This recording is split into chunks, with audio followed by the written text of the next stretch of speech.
이제 우리 하나님 말씀 함께 보겠습니다. 하나님의 말씀은 로마서 8장 14절의 말씀입니다. 로마서 8장 14절입니다.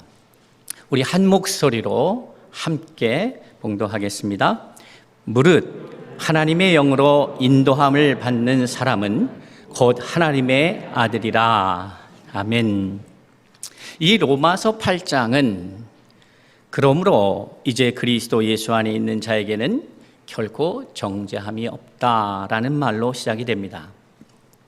그런데 이 말씀은 7장에서 자신이 겪고 있는 그런 고충 혹은 갈등, 힘듦, 이것의 답으로서 얻게 되는 말씀입니다.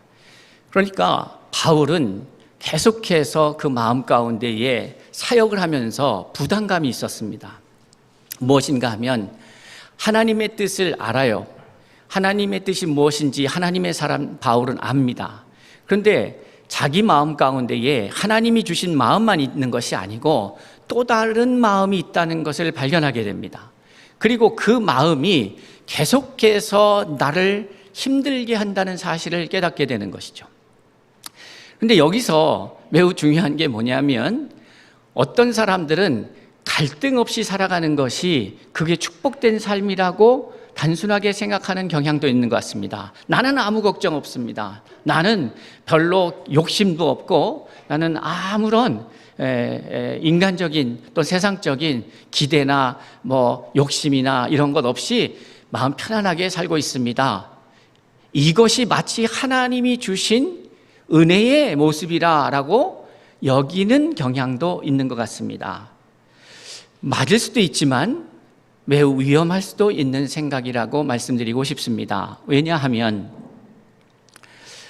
오늘 바울은 로마서를 기록하는 이 바울은 이제 막 사도행전 9장에서 다메섹으로 가는 그 길가에서 예수를 만나서 그 뜨거움, 오늘 우리식으로 말하자면 이제 예수 거듭나서 예수를 처음 믿고 막 뜨겁지만 약간 완성되지 않은, 다듬어지지 않은 상태의 바울이 아니라 오랜 동안 사역을 하면서 산전수전 다 겪고 그 다음에 하나님의 말씀 안에 깨달음도 더 깊어지고 있는 상태에서 이 로마서의 말씀이 기록되었다는 것입니다. 그런데 그 상태에 있는 바울이 지금 갈등하고 있다는 것이죠. 왜 갈등할까? 갈등은, 이러한 류의 갈등은 하나님의 뜻을 아는 사람이 겪는 갈등입니다. 그러니까 하나님의 뜻에 관심도 없고 하나님이 뭐라고 말씀하시는지 알지도 못하고 하는 사람은 갈등을 일으킬 여지가 없습니다. 그 이유가 없죠. 왜냐하면 그저 내 소견대로, 내 생각대로, 내가 하고 싶은 대로, 살고 싶은 대로 살면 되니까. 그런데 문제는 하나님의 뜻이 무엇인지 안 거예요. 그런데 뜻은 알았지만 이 뜻을 성취하기에는 내 믿음의 용기와 역량이 부족한 거예요. 그리고 세상을 향한 욕심이 큰 거예요. 그러다 보니까 하나님의 뜻과 또 다른 뜻, 내 안에서 작동하고 있는 또 다른 뜻이 부딪힌 것이죠. 그러니 만약에 여러분 안에 이러한 갈등들이 있다면 저는 그것이 매우 긍정적인 사인이다 이렇게 말씀드리고 싶습니다. 그런데 만약에 이런 갈등조차 없다면 그것은 한번 살펴봐야 된다. 내가 그리스도와 같은 온전한 분량에 이르렀든지 아니면 하나님의 뜻에 관심이 없든지 듣지도 알지도 못하든지 하는 상태이기 때문에 그렇습니다. 그래서 저는 2023년을 시작하면서 여러분 안에 이 갈등을 두려워하지 말라. 갈등을 두려워하지 말고 믿음으로 나아가시라는 말씀을 드리고 싶습니다. 이 갈등에 대한 문제가 이제 바울에게도 있었던 것이죠. 그래서 그 바울이 하나님 앞에 갖고 나가는 거예요. 자, 여기서 또 하나의 우리는 중요한 영적 원리를 발견하게 되는데 갈등을 경험하게 됐을 때에 이 문제를 어떻게 풀어갈 것인가의 문제입니다.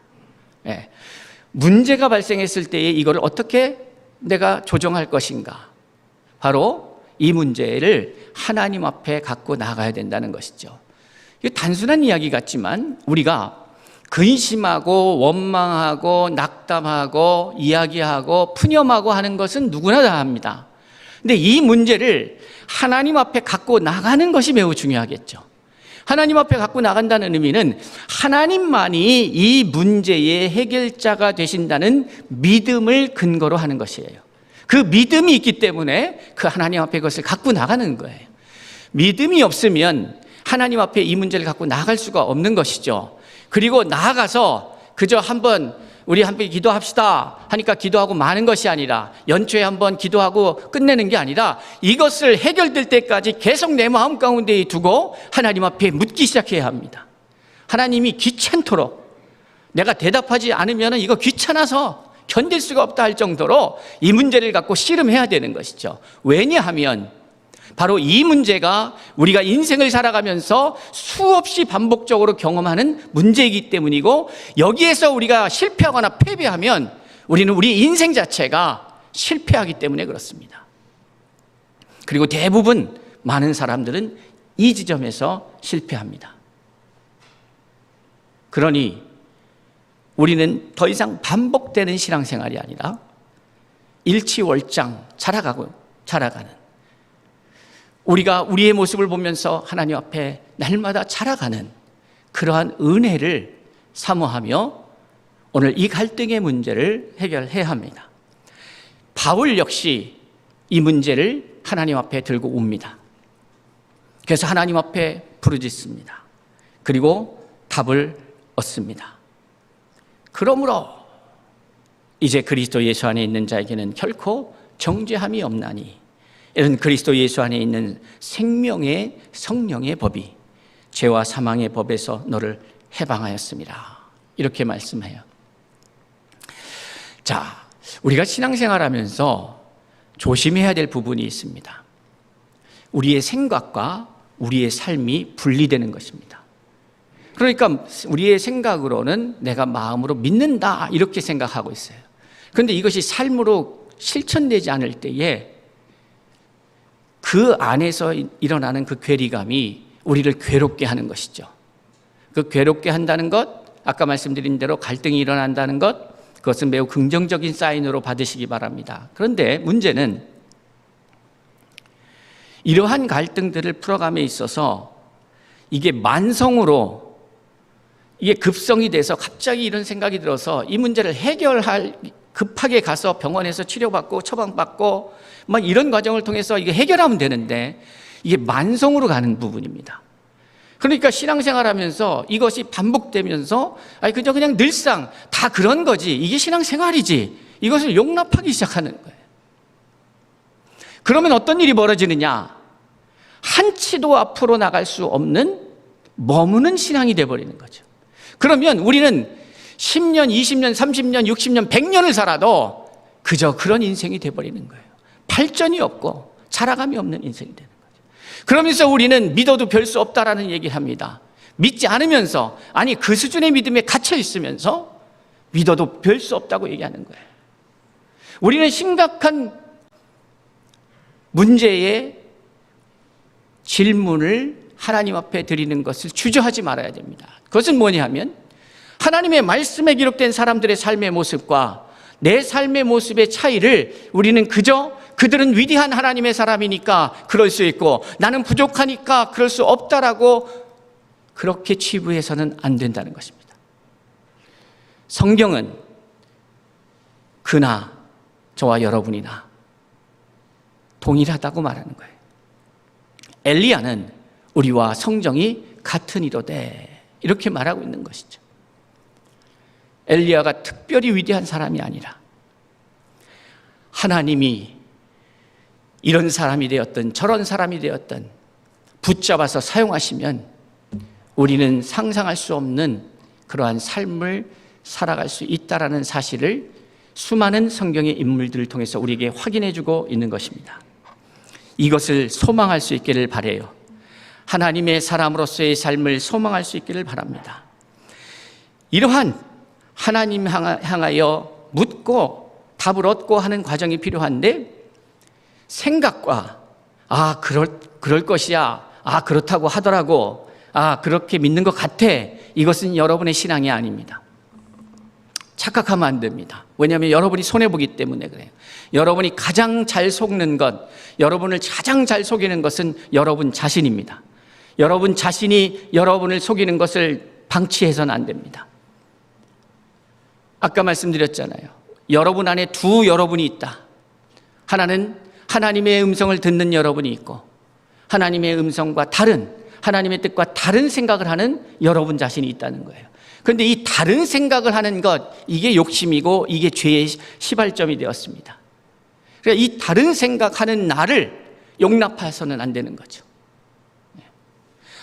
은혜를 받고 결단하고 하나님 앞에 올 한 해 이렇게 살겠습니다 했는데, 살아가면서 수없이 많은 또 다른 내가 타협을 요구하고 굴복을 요구하고, 이러한 과정을 통해서 나의 신앙이 약화되는 것이죠. 그러니 오늘 저는 바울의 이 깨달음의 고백이 이분의 고백만이 아니라 우리의 고백이 되어야 되고, 또한 이 고백을 넘어서서 우리의 삶을 통하여 어떻게 극복된 삶을 살아가는 자의 삶이 어떠한지를 저와 여러분의 삶을 통하여 세상에 증거할 수 있기를 바랍니다. 그것이 증인된 삶입니다. 자세히 들여다보면 그러면 바울이 이 과정을 어떤 과정을 통해서 극복하였는가, 이 극복의 과정이 어떠한 것인가 오늘 살펴보기를 원합니다. 생명의 법이 죄와 사망의 법에서 여러분을 해방하였습니다 라고 말합니다. 그러면서 이 율법에 갇혀 있었던 자신, 율법에 갇혀 있었던 자신, 좀 더 현실적으로 말하자면 율법에 갇혀 있는 나의 생각입니다. 그리고 우리는 우리의 생각 안에 갇혀 있습니다. 그 생각이 바뀌어야 합니다. 그 생각이 바뀌어야 합니다. 그래서 생각의 지경이 넓어져야 합니다. 그 생각을 바꾸면 어떠한 일이 일어나느냐? 여러분이 살아왔던 방식과는 전혀 다른 방식의 삶을 살 수가 있게 되는 것이죠. 그러면서 우리에게 이러한 말씀을 주십니다. 육신을 따르는 자는 육신의 일을, 영을 따르는 자는 영의 일을 생각한다. 생각과 행위의 연관 관계를 우리에게 말하고 있어요. 그러니까 생각하는 것이 행위로 나타나게 되어 있는 것이죠. 그 행위를 보면 그 생각을 읽을 수가 있는 거예요. 여러분의 행위가 여러분의 생각을 보여줍니다.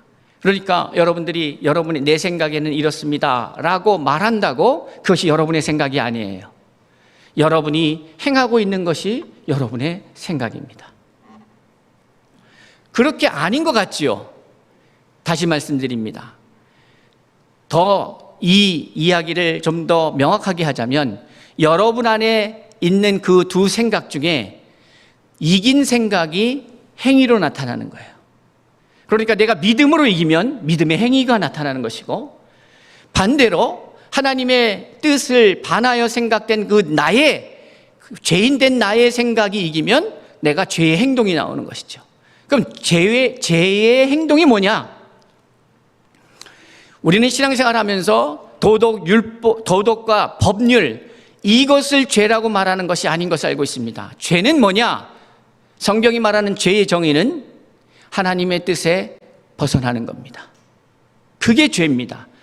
이 죄의 인식부터 명확하게 하셔야 합니다. 하나님의 뜻에 벗어나는 거예요. 그런데 신앙이 어리면 하나님의 뜻대로 하는데 약간 투박하게 할 수 있잖아요. 좀 예의 없게 할 수 있잖아요. 그런데 우리는 신앙생활 하면서 그 투박함 혹은 예의 없음이 그게 죄인 줄 알아요.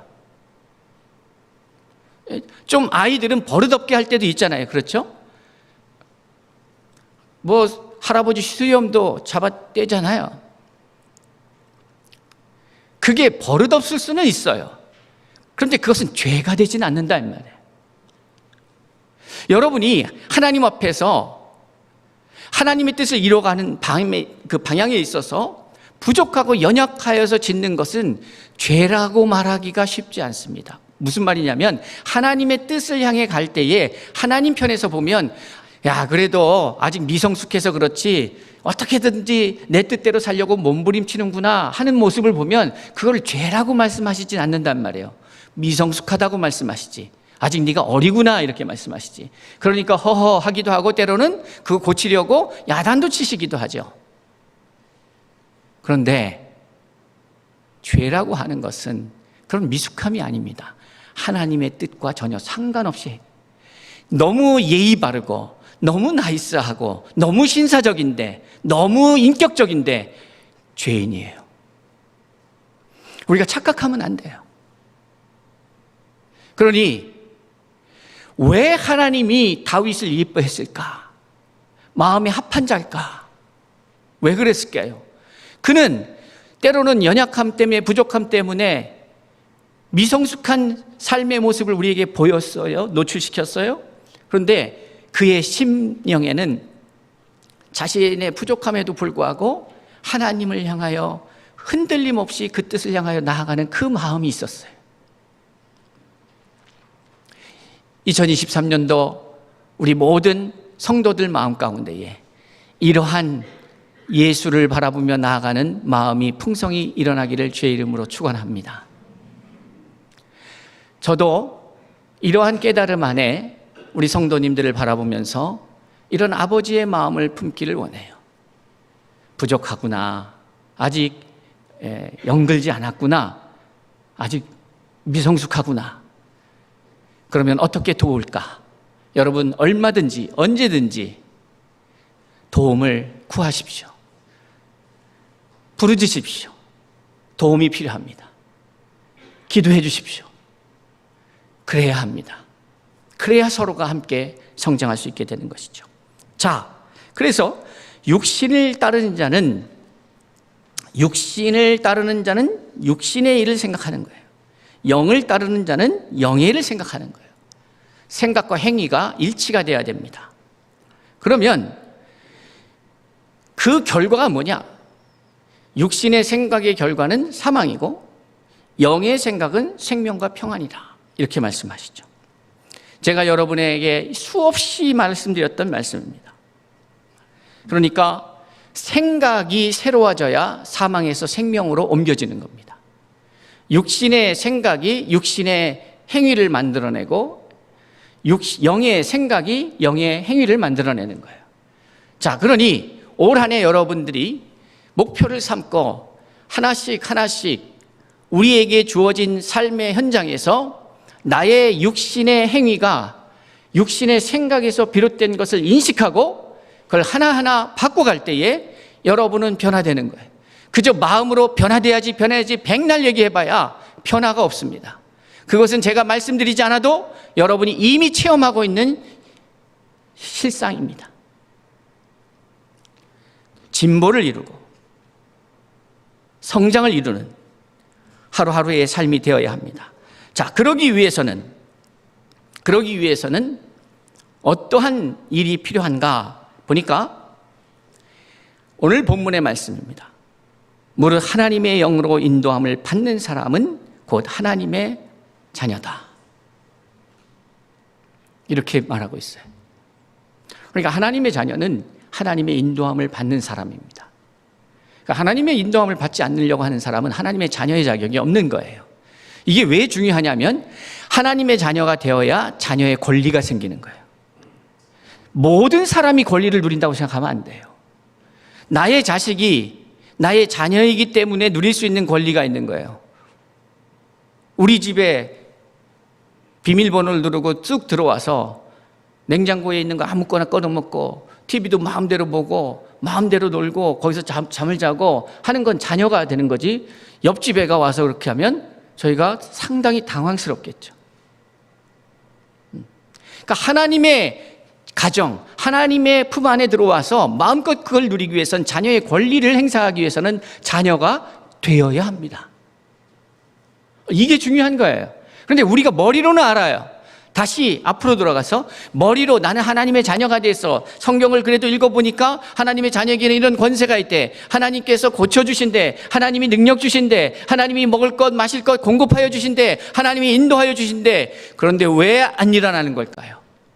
알고는 있는데 그것이 나와 상관없는 일인 거죠.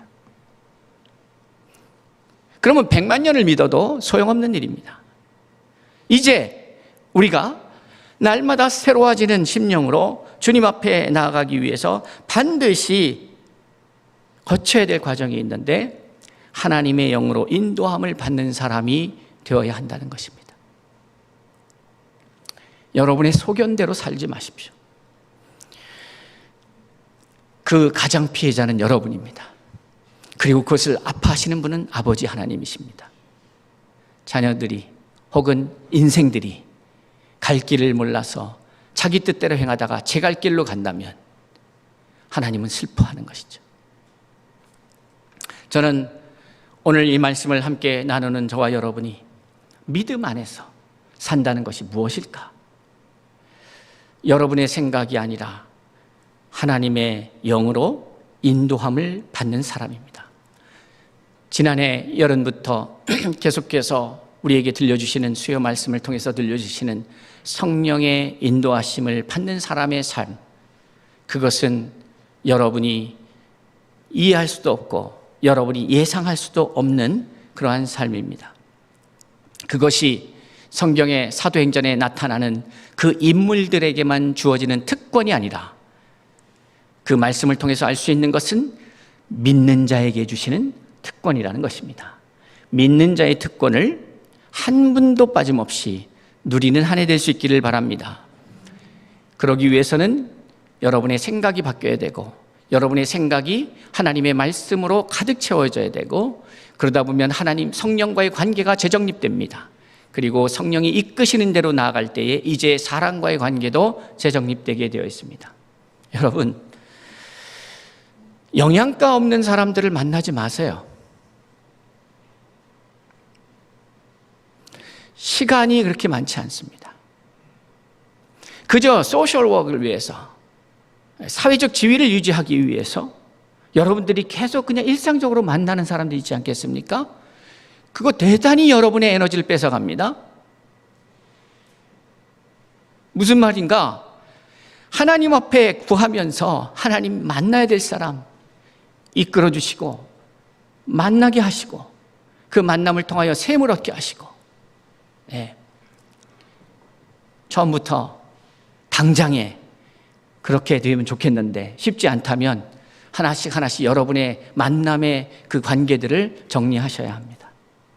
그렇지 않으면 여러분의 인생의 귀한 시간들이 낭비되게 되어 있습니다. 만나야 될 사람, 그것을 누가 결정하느냐? 성령에 이끌려 성령께서 결정하시도록 기도하세요. 사업장을 방문하고 비즈니스 때문에 사람을 만날 때도 이 사람 저 사람 찾아가며 에너지 소모하지 마시고 하나님 만나야 될 사람, 만나야 될 업체, 만나야 될 누군가 만나게 해주세요. 저를 필요로 하는 사람이 찾아오게 하여 주세요. 저를 필요로 하는 사람을 찾아가게 하옵소서. 저에게 생명이 될 수 있는 사람, 저에게 새 힘을 줄 수 있는 사람을 만나게 해주시고 찾아가게 해주시고, 한번 평생을 그렇게 살까 이렇게 하면 쉽지 않겠죠? 그러니까 일사분기 한번 해봅시다. 일사분기. 제가 여러분 한번 도전하고 싶은 거예요. 그렇게 한 3개월 한번 해보자는 거예요. 그러면 그것이 나에게 육체의 습관으로 자리 잡게 됩니다. 여러분, 구체적으로 행동하지 않으면 안 바뀝니다. 안 바뀌면 아무것도 변하지 않아요. 그러니 이제 오늘 여러분이 마주하고 있는 이 시간 앞에 여러분들이 새롭게 가야 된다는 것이죠. 자, 여기서 이러한 명제, 오늘의 이야기를 이끌어갈 때에 8장 14절이 무릇 이런 말로 시작되죠. 무릇. 근데 이 말을 이게 알쏭달쏭한 말이에요. 어떤 의미인지는 여러분들이 이렇게 느낌으로 아시는데 이걸 좀 더 명확하게 이해하기 위해서, 돕기 위해서 말씀드리자면 이 말은 이런 뜻이에요. 종합적으로 살펴보건대. 그러니까 앞에서 수많은 갈등이 나오고 힘들었고 이걸 어떻게 해결할까? 이제 성령의 생명의 법이 나를 해방하였구나. 이제 정죄함은 없구나. 이제 내 생각이 바뀌어야 되겠구나. 생각을 바꾸고 이제 그리스도의 영을 소유하고 그리스도께서 내가 그리스도의 영을 받아들이면 내가 이제 하나님의 자녀가 되었구나. 내가 아바 아버지라 부를 수 있는 자가 되었구나. 뭐 이런 과정 속에서 쭉 이야기를 하면서 13절에서 너희가 육신대로 살면 반드시 죽을 것이로되 영으로서 몸의 행실을 죽이면 살리니 라고 말씀하고 있죠. 이런 이야기를 한 다음에 그러니까 죽느냐 사느냐의 문제이다. 그리고 이 모든 말씀을 종합하건대 하나님의 영으로 인도함을 받을 때에 그가 하나님의 자녀다. 그리고 하나님의 자녀는 어떤 의미가 있냐면 13절과 연결돼서 이해하자면 죽지 않고 살아나리라 하는 거죠. 그리고 하나님의 자녀의 권세가 무엇인지 여러분 종의 영을 받지 아니하고 양자의 영을 받았다라고 15절에서 말합니다. 종의 영을 받지 않고 양자. 제가 목회를 하면서 이 말씀을 참 많이 나눕니다. 우리는 이제 종의 영이 받은 자가 아니라 자녀의 영이다. 그런데 이 생각을 바꿔가는 게 정말 어렵다란 말이에요. 제가 목회하면서 성도님들 보면 여전히 종의 생각을 가지고 주의 종, 주의 종 이 생각에 머물러 있어요. 목회자들이 주의 종 할 때는 저희는 이 직분적으로 이 하나님의 일을 하는 그런 의미에서 종이지 신분상의 이야기를 하는 게 아닙니다. 기능상의 역할에 대한 이야기를 드리는 거예요. 하나님의 뜻을 받들어서 수행하는 자, 뭐 이런 의미가 있겠죠. 근데 신분적으로는 어떤 자예요? 종이 아닙니다. 우리 하나님의 자녀입니다. 그러니까 하나님 앞에 묻고 행할 일이 있고 묻지 않고 행할 일도 전결사항도 있을까요? 없을까요? 있죠.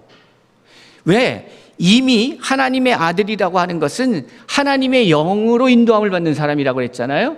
하나님의 영으로 인도함을 받는다는 것을 좀 더 구체적으로 얘기하면 뭐예요? 하나님의 말씀에 인도함을 받는 사람이에요. 요한복음 6장 63절은 말합니다. 살리는 것은 영이니 육은 무익하니라. 내가 너희에게 이른 내 말이 곧 영이요 생명이라. 그러니까 성령으로 인도함을 받는다. 하나님의 인도함을 받는다. 하나님의 영으로 인도함을 받는다. 그것을 좀 더 명확하게 말씀드리자면 하나님의 말씀에 인도함을 받는 거예요. 그러니까 말씀을 아는 사람들이에요. 말씀을 이해하고 믿고 그 말씀을 믿기 때문에 그 말씀에 순종하여 살아가는 사람들이 하나님의 영의 인도함을 받는 거예요.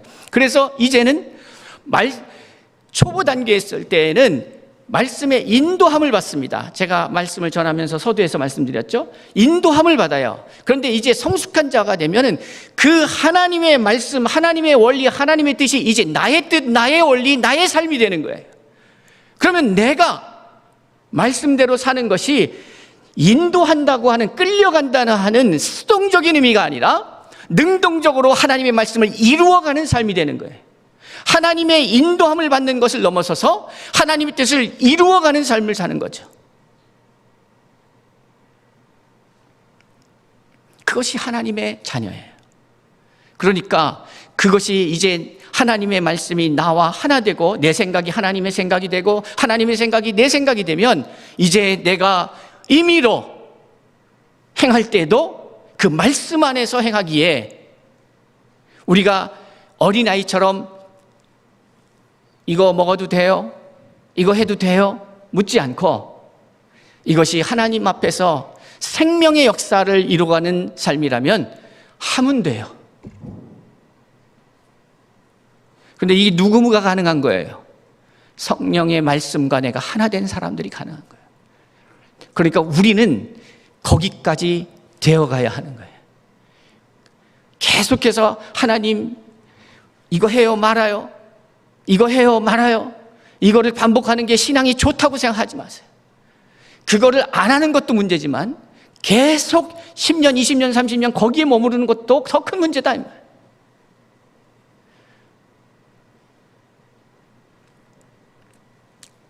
서울중심교회 성도님들은 복받은 사람들이에요. 왠지 아세요? 여러분들이 그렇게 흔한 말씀을 듣고 있는 사람들이 아니에요.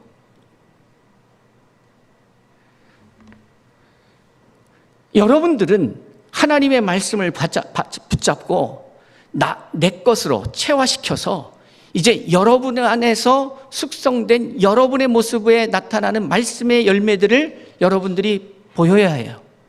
그것은 다 똑같은 게 아니에요. 하나님이 다 다르게 만드셨기 때문에 다 달라요. 그런데 각자의 여러분이 삶을 살면서 예배하기죠. 그런데 왜 우리가 공동체로 모이냐면 또 우리가 혼자 할 수 없이 같이 함께 해야 될 일들이 있어요. 그래서 우리가 평상시에 우리의 삶을 통해서 삶의 예배도 드리지만 모여서 함께 드리는 예배 드리고, 우리가 남을 돕고 가난한 자를 돕는 것도 주의 일을 하는 거지만 우리가 선교 헌금을 통해서 코디엠 사역을 하는 것도 또 다른, 이게 분리하는 게 아니라 이거 하면 이거 포기하고 이거 하면 이거 포기하는 게 아니라 다 같이 가는 거예요.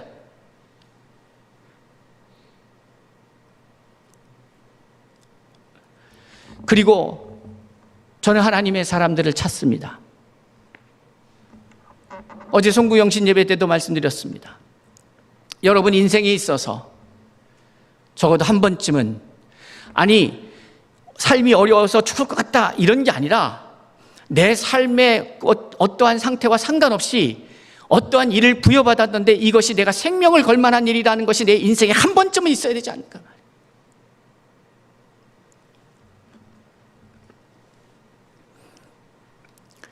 20대의 꽃다운 나이에 나라를 위하여 독립운동을 하면서 형장의 이슬로 사라져갔던 많은 우리의 독립투사들이 있습니다.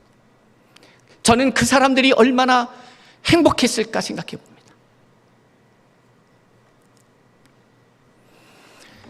현실적으로 말씀드리죠. 그것이 없다면 대단히 무료한 인생이 될 겁니다.